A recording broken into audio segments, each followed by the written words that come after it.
Recording in progress. Yeah. Yes, I'm thrilled to be here with Ulf Leonard. When I entered the water space, I learned about Ulf's water vent activities, a great gathering of investors who were moving technology forward in the sector. And Ulf, such a pleasure. I'm just curious, what prompted you to start Water Vent? It was more than 10 years Well, ago. my personal background is I started with matching firms, say matching innovators with investors and potential clients, some around 20 years ago already. Not really sector focused, but at this time mainly IT. Okay. And then after years of collecting experience, I said, okay, might be time up to focus on particular branches, sectors, which are this time a bit abandoned or neglected, being venture capitalized.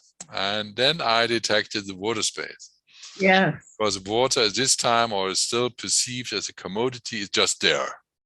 And nobody really thinking, opening the tap and running out of water in the majority of countries, not in all, because they don't have any taps. But and then I first inaugurated a forum in Berlin, and then moving on throughout Europe, once in United Arabian Emirates, and then in 2012, the partner of Baker Hostetler LLP in Philadelphia reached out for me via LinkedIn, by the way. We didn't know each other before, saying, hey, why not setting up a water vent in our premises in US, in Philadelphia?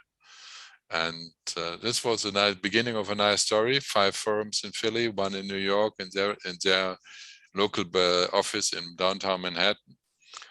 And well, it turned out to be a nice experience for me because I'm still one of the very few firms which are really dedicated focusing on water technology innovators, including encompassing adjacent sectors like AG, the new methods of AG, indoor farming, roof gardening, you name it, aquaculture, which is increasing, sweet water, potable water, and seawater, of course, as well as blue biotech, algae, seaweed breeding for human and pet nutrition, whatever. So everybody who is in need of water is joining me, including the innovators. And this is fascinating, which as I do not focus any particular technology along the entire water tech chain, from water tech exploration, well drilling, water distribution, pipes, valve, until to water cleaning, decontamination, including a bit crazy technologies like water from the humidity in the air, or trapping water with nets. The Canarian innovator is doing so. Really, it's not high Right, tech, but it's right, just to simple tech. do in the Catching the fog in the morning with Mhm, nets, mhm. and it really works. It really I works. know. In Peru, aren't they This doing that? technology has not to be high tech necessarily. And the second is my basic experience is water tech can only cure the surface of the water problem, of water issues. The real water problem are often human being caused. And this must lead to a amendment of behavior and maybe legal enforcement, whatever, that people get aware of that water is a scarce resource. And it's like the forest and the woods, and because it's close together. If you're Mhm. cutting off woods, and after 10 years, you're running into problems because the soil is eroded. Yeah. And then you are asking Germany for development aid. This is ridiculous, Mhm. and first cutting off the wood, selling it to China, and then asking Germany for aid. And this is ridiculous. Right. And people do not develop because technology is fine that you have it, Mhm. but all the water issues we have are somehow caused by mismanagement, misbehavior, whatever. Right. Well, and because you come at it from a, investor standpoint, I hear regularly one of the main issues with water is that it's mispriced. It will sustain life, but we'll pay nothing for it. We presume it should be free. So I'm curious to know, what have you seen as the most impactful um, initiative in terms of spurring investment in water technologies? Well, uh, this is a suitable and adequate question, but it's hard to answer because the field is so wide. Um, if you are doing something which technology which leads to direct results, like if you're offering to the manufacturing industry, there's merely a manufacturing industry which does not need any water for supply, for cleaning, for cooling, for whatever as ingredients. They all need somehow water. Mhm. And if you are able with your technology to decrease the water supply costs and water treatment costs, you're in. The same is with real estate owners, like particular example, golf courts. They want to have their lawn green. Mhm. If you can reduce their water bill, you're in as a startup. Yes. Or if you can decrease the water bill of big apartment houses with 500 tenants in it, and you install a nice gray water treatment in the cave, and you can save everybody a big lot of money because you can reuse the water for showering, for instance, or for dishwasher. You are Right. in. Right. So Forget about certain customers like utilities, specifically in Germany. The water sector is extremely conservative, though they claim to be innovative and open-minded. They aren't. yes. And So, this is so a that's burden. yes, and your 12 years of experience in this sector gives you that knowledge, definitely. Any other ahas, like if you think about, like, wow, I entered this space I never knew, what would you tell people who are new to the sector?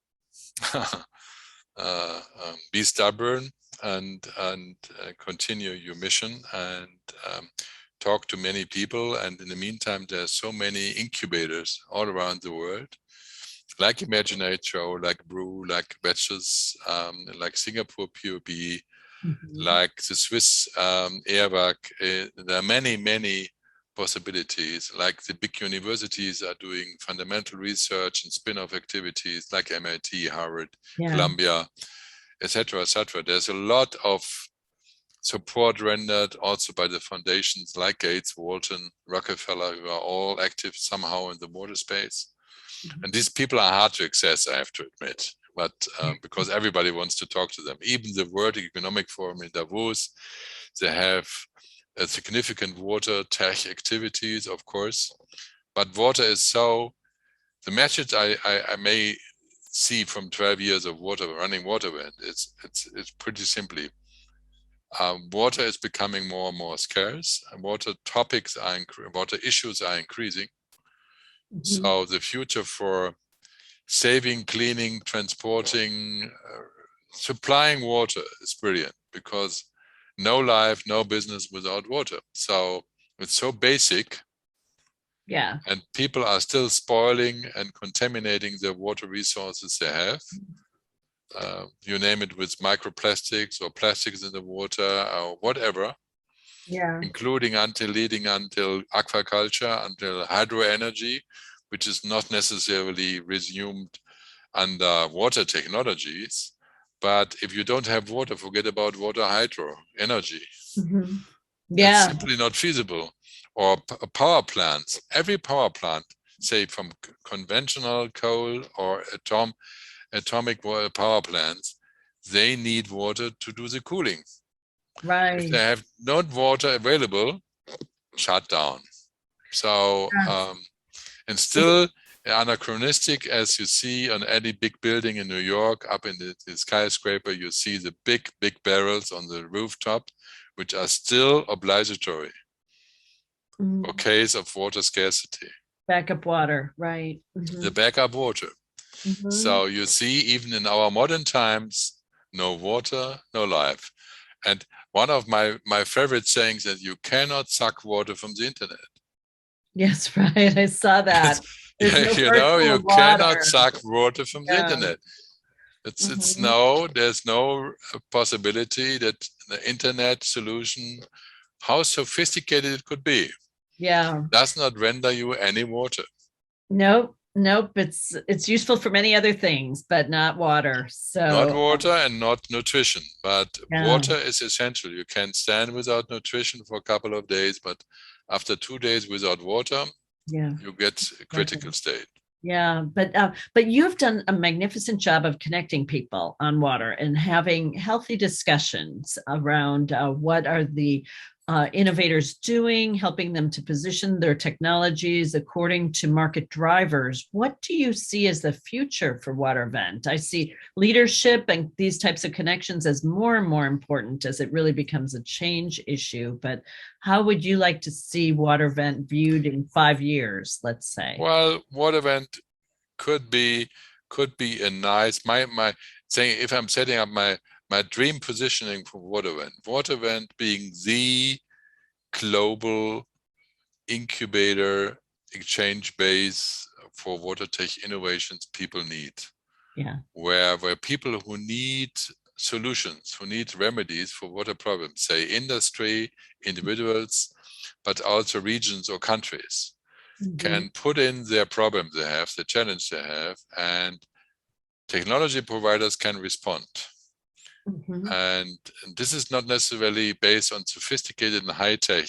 My favorite example is the development aid we are rendering to Black Africa in terms of water. We are installing high tech, sophisticated, by German engineers developed, with a 10 filtration systems, including whatever pump systems, which pumps brilliantly water for 6 months, and then somebody has to reinstall the filter. Nobody is able to. People do not need sophisticated high-tech solutions. They need normal tech solutions. And this is for 2/3 of the population of the world, the fact. Right. Even though they have a bit stomach ache, or they have to vomit, or they get some, say, too liquid digestion, let's put it this way, but they have water. They're not dying for thirst. So, and this is the trend, and this is my vision for that.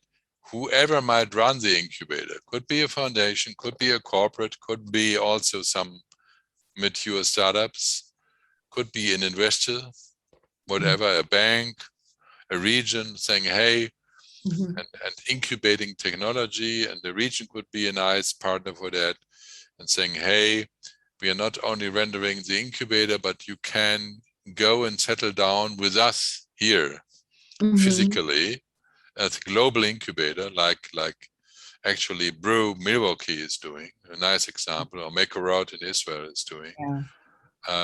Because water is not a German, an Israeli, an American issue. Water is a global issue.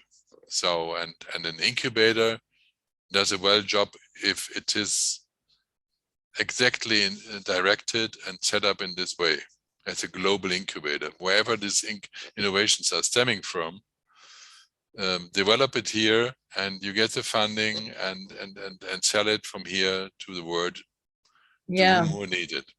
Well, I think to your point, like water is really a horizontal play. Like water is water everywhere in a way. We might need to treat it a little differently, but the technologies for metering, for measuring, for checking pressure, for detecting leaks, those apply wherever you are in the world with similar conditions. So I think you've just been a tremendous gift to the industry, Ulf. We are very excited at Global Waterworks to continue to work with you, to tap your matchmaking expertise, but also your vision and your supportiveness for what it takes to make it in the water sector, the coaching you provide. We see that as a brain trust that's hard to locate. So I just wholeheartedly recommend my friend Ulf Leonard, and who's been an inspiration to us. And anything else you want to add, Ulf?